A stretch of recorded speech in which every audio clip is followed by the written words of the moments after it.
విపక్షాలపై IT రూపాయలు 1823 కోట్ల పన్ను చెల్లించాలని కాంగ్రెస్కు ఆదాయ పన్ను శాఖ నోటీసులు ఇచ్చింది. ఇది పన్ను ఉగ్రవాదమని హస్తం నేతల మండిపాటు. సుప్రీంలో సవాల్ చేస్తామని స్పష్టీకరణ. బీజేపీకి నోటీసులు ఇవ్వాల్సిందేనని డిమాండ్. రూపాయలు 11 కోట్లు చెల్లించాలంటూ సిపిఐ పార్టీకి కూడా నోటీసులు.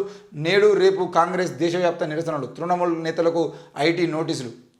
పన్ను మదింపు ప్రక్రియను సవాల్ చేస్తూ దాఖలు చేసిన పిటిషన్ను ఢిల్లీ హైకోర్టు తిరస్కరించిన కొద్ది గంటలకే రూపాయలు 1800 కోట్లకు పైబడిన పన్ను బకాయిలు చెల్లించాలంటూ కాంగ్రెస్ పార్టీకి ఆదాయ పన్ను శాఖ శుక్రవారం నోటీసులు జారీ చేసింది. 201718 202021 మదింపు సంవత్సరాలకు సంబంధించి జారీ చేసిన ఈ నోటీసులలో జరిమానా, వడ్డీ కూడా కలిపి ఉన్నాయి. ఐటీ శాఖ నుంచి 1823 కోట్ల బకాయిలకు సంబంధించిన నోటీసులు అందాయని కాంగ్రెస్ ధృవీకరించింది. మరి లోక్సభ ఎన్నికలకు ముందు ప్రతిపక్షాన్ని ఆర్థికంగా దెబ్బతీసేందుకు బీజేపీ పన్ను ఉగ్రవాదానికి పాల్పడుతుందని కాంగ్రెస్ ఆరోపించింది. కాంగ్రెస్ పార్టీ కోశాధికారి అజయ్ మకన్ శుక్రవారం పార్టీ ప్రధాన కార్యాలయంలో పార్టీ ప్రధాన కార్యదర్శి జయరాం రమేష్తో కలిసి విలేకరుల సమావేశంలో మాట్లాడుతూ బీజేపీ ఐటీ చట్టాల ఉల్లంఘనకు పాల్పడిందని ఆరోపించారు. అటువంటి తీవ్రమైన ఉల్లంఘనలకు పాల్పడిన బీజేపీ నుంచి 4600 కోట్లకు పైగా పన్ను వసూళ్లను మరి ఐటీ శాఖ చేయాల్సి ఉంటుందని తెలిపారు. ఎన్నికల బాండ్ల కుంభకోణం ద్వారా బీజేపీ రూపాయలు 8200 కోట్లను వసూలు చేసిందని, ఇందుకోసం ప్రీపెయిడ్, పోస్ట్ పెయిడ్ ముడుపులు, సూట్ కేసు కంపెనీల మార్గాన్ని బీజేపీ ఎంచుకున్నదని జయరాం రమేష్ ఆరోపించారు. మరోపక్క బీజేపీ పన్ను ఉగ్రవాదానికి పాల్పడుతుందని రాహుల్ గాంధీ ఆరోపించారు. ఏది ఏమైనా కూడా కాంగ్రెస్ పార్టీ మీద ఆ రోజు వారం రోజుల క్రితం బ్యాంకు ఖాతాల్ని ఫ్రీజ్ చేయడం జరిగింది. దాంతోపాటు ఈరోజు 1800 కోట్ల రూపాయలను ఈరోజు ఐటీ కట్టాలని చెప్పేసి కాంగ్రెస్ పార్టీకి నోటీసులు జారీ చేసింది. అయితే ఈ ఐటీ శాఖ అనేది కాంగ్రెస్ పార్టీకి మాత్రమే, కాంగ్రెస్ పార్టీ కాదు మిగతా ప్రతిపక్ష పార్టీలకు కూడా పంపించే ప్రయత్నం చేసింది. అందులో దాదాపు ఎన్ని కోట్లు సిపిఐ పార్టీకి కూడా నోటీసులు జారీ చేసింది. అంటే ఈ సిపిఐ పార్టీతో పాటు అన్నిటికీ 11 కోట్లు చెల్లించాలంటూ సిపిఐకి నోటీసులు జారీ చేసింది. మరి బీజేపీ సంగతి ఏంది?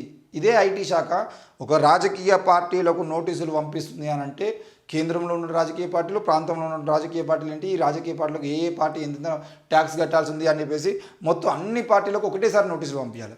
కానీ కేవలం ప్రతిపక్ష పార్టీలకు పంపించి బీజేపీ పార్టీకి 4600 కోట్ల రూపాయలు బీజేపీ పార్టీ పన్ను కట్టాల్సి ఉండగా బీజేపీకి మినహా మిగతా పార్టీలకు పంపించడానికి ప్రయత్నం చేయడం ఏంది? మళ్ళీ బీజేపీతో పొత్తులో ఉన్నటువంటి పార్టీలను కూడా కాదని కేవలం మిగతా పార్టీలకే ప్రధాన ప్రతిపక్షంగా ఉన్నటువంటి పార్టీలు ఏవైతే ఆ పార్టీలకు మాత్రమే ఈరోజు ఐటీ చెల్లించాలని చెప్పేసి, అది కూడా కోట్ల రూపాయలలో, వందలు వేలు లక్షలు కూడా కాదు, 100 కోట్లు 1000 కోట్లు కాంగ్రెస్ పార్టీ 1800 కోట్ల రూపాయలు కట్టాలని చెప్పేసి ఈరోజు డిమాండ్ చేస్తుంది ఐటీ శాఖ.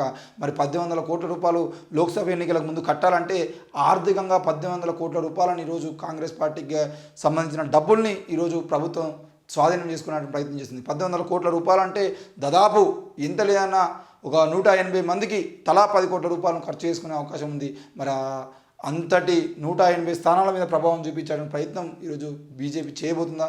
మరి ఇక్కడికే ఆగిపోతుందా? ఇంకా రాజకీయాలలో భాగంగా బీజేపీ దేశంలో మూడోసారి అధికారంలోకి రావడం కోసం మళ్ళీ ఏ రకమైనటువంటి చర్యలకు పూనుకుంటుంది అనే విషయం కూడా మనం దగ్గరుండి పరిశీలించాల్సిన అవసరం ఉంది. ఎందుకనంటే ఇప్పటికీ ఎలక్టోరల్ బాండ్ల రూపంలో జలకు నష్టం జరిగినటువంటి నష్టాన్ని మేమే ఎందుకు భరించాలి అని చెప్పేసి ఈరోజు అందరినీ ఇరికించడానికి ప్రయత్నం చేస్తూ బీజేపీ ముందుకు పోతూ ఉంది. ఈరోజు ఈడీ కానీ, ఐటీ కానీ, సిబిఐ కానీ ఇవన్నీ కూడా బీజేపీ ఆడేస్తే అన్నటువంటి బొమ్మల్లాగా తయారైపోయి ఎట్టుబడి తట్టే వీళ్ళని అరెస్ట్ చేయాలంటే పోయి అరెస్ట్ చేయడమే, ఇంకో వీళ్ళ మీద కేసులు పెట్టండి, వాళ్ళ మీద కేసులు పెట్టడం, ఇంత దిగజారి పనిచేయాల్సిన పరిస్థితి ఎందుకు వస్తుంది అనేది కూడా మీరు ఒక్కసారి పరిశీలించాలి. ఇక పొలాల్లోకి కేసీఆర్ రేపు సూర్యాపేట, జనగామ, నల్గొండ జిల్లాల్లో పర్యటన. ఎండిపోయిన పంటలను పరిశీలించనున్న బీఆర్ఎస్ అధినేత కేసీఆర్.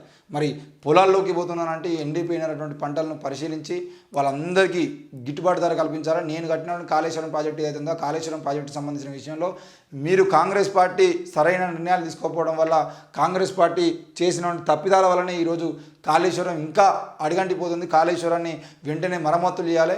మరమ్మతులు చేసేంటనే ఈ పంట పొలాలన్నీ నిండుగా అవసరమైతే ఎక్కువ నీళ్ళు పెట్టుకొని 2 పంటలు కాస్త 3 పంటలు కూడా పండించుకుంటారని చెప్పేసి ఆడ మాట్లాడేటువంటి అవకాశాలు ఉంటాయి. మరి కాళేశ్వరం ప్రాజెక్టు సంబంధించిన విషయంలో కాంగ్రెస్ పార్టీ మొదటి నుండి కావాలని తప్పిదం చేస్తుంది. మరి ఏది ఏమైనా కూడా పంట పొలాలు ఎక్కడైతే ఎండిపోయినాయో, నష్టపరిహారం జరిగిందో వాళ్ళందరికీ కూడా, నష్టం జరిగినటువంటి వాళ్ళందరికీ కూడా నష్టపరిహారాన్ని ప్రభుత్వం చెల్లించాలి.